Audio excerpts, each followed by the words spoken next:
What's good, family? Welcome back to the channel.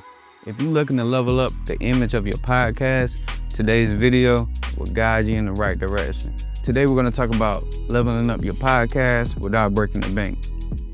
We're going to be using two of the best budget cameras that I would recommend as of right now going in 2025.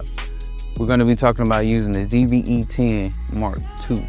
We're talking about a camera that has the FX30 7K sensor in there, along with the new Sony color signs, along with 10-bit 422. Like, you can't beat that at under $1,000, you know?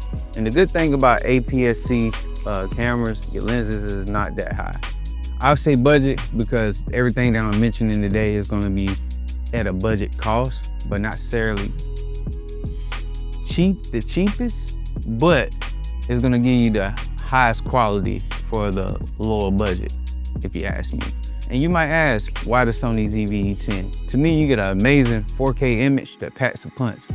This camera color signs and autofocus and all of the above is just amazing to me for the price.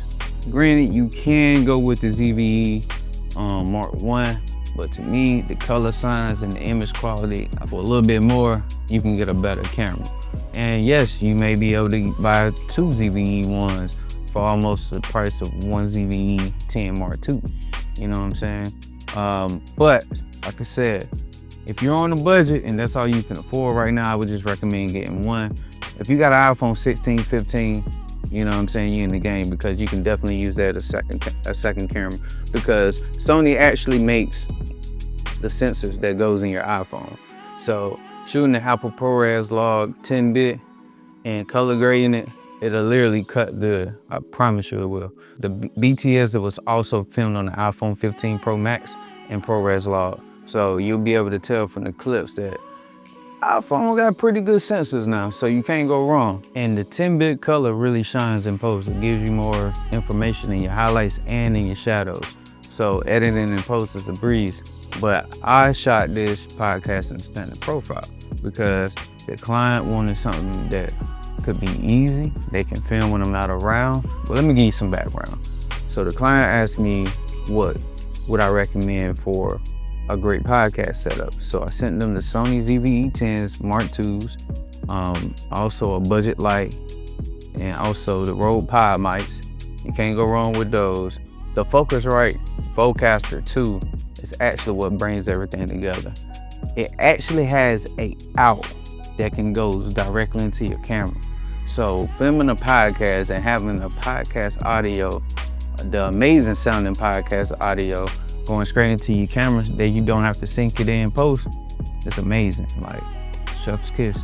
So it cuts down on the editing time. Only thing you're doing with editing, you're adding your intro and you're fading it out pretty much with the podcast. And that's what they wanted, so I recommended this setup. And also the light I recommended was the GVM 80 watt light, budget light. It came with the softbox stand and also the softbox stand and also the reflector that you can put on the front. The setup is pretty quick and easy. Like I said, it comes in a standard profile. I shot in 4K, 24 frames per second, 422 10-bit. I shot in the lowest 10-bit because it's a podcast. You don't really need, you know, the highest quality, but I shot at the lowest. I forgot, I don't know if it's 50 megabits per second, something like that. And I shot in HS as well because the memory cards they had was 128. And I know as a beginner, you don't really empty your memory card. So they'll probably record 2 podcasts. That should be enough for them, and then they can dump it and redo it again. The reason why I recommend the ZV-E10 as well, because of the form factor.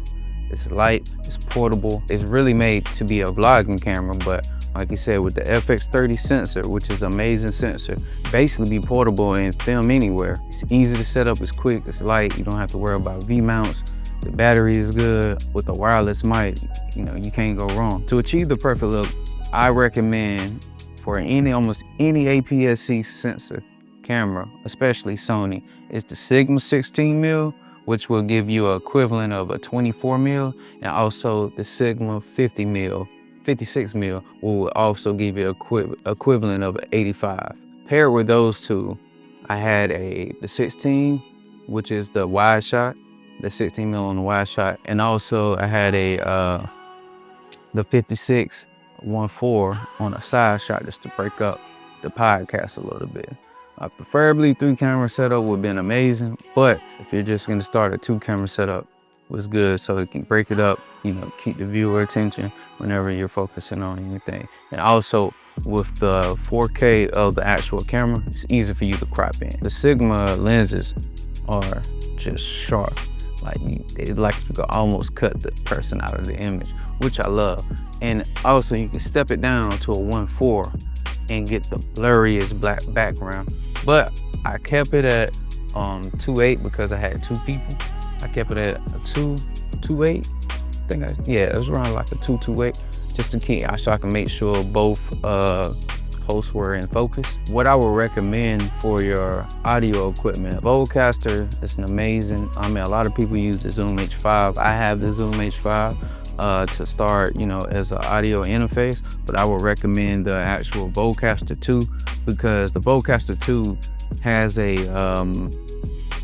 an effect that you can do to amplify your vocals with, which gives you the podcast sound. And if you pair that with the Rode Pod mics, which is also a really good mic as well, you'll be good to go. You know, you'll have that amazing podcast sound off the rip, which is, you know, ideal with no editing involved. I hope I gave you a good idea on how to set up your podcast without breaking the bank with the ZV-E10.